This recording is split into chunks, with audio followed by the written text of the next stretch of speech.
নমস্কার বন্ধুরা, welcome to my channel only news. বন্ধুরা, সরকারি কর্মচারী, শিক্ষক, পেনশনারদের গুরুত্বপূর্ণ খবর এবং আপডেটগুলি সবার আগে পাওয়ার জন্য অবশ্যই চ্যানেলটিকে সাবস্ক্রাইব করবেন, সঙ্গে বেল আইকন বাজাবেন ও অল নোটিফিকেশন অন করবেন।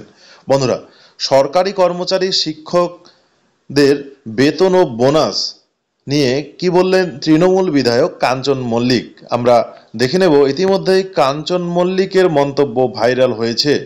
কি বলছেন তিনি সংগ্রামী যৌথ মঞ্চ প্রসঙ্গে?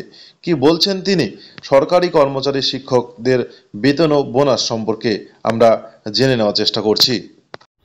পুজোর অনুদান তো ফেরাচ্ছেন, বেতন বোনাস নেবেন তো? সরকারি কর্মীদের নিশানা কাঞ্চন মল্লিকের।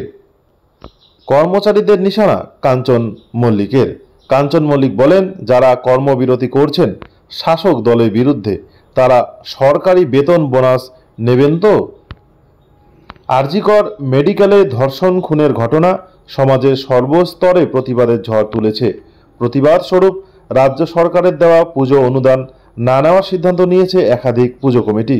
প্রতিবাদের ঝড় উঠেছে সব মহলেই, যোগ দিয়েছে সংগ্রামী যৌথ মঞ্চ।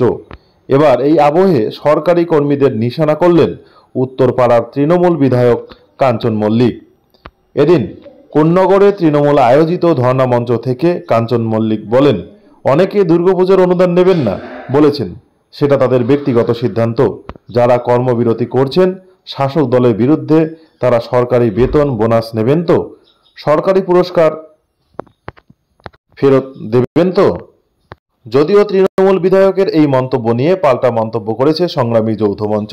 তাদের তরফে বলা হয়েছে, নিজেই হাসির খোরাক হচ্ছেন কাঞ্চন মল্লিক। সরকার তো আন্দোলনকে বেআইনি ঘোষণা করেনি। কাঞ্চন মল্লিকের কি যোগ্যতা আছে এই প্রশ্ন তোলার?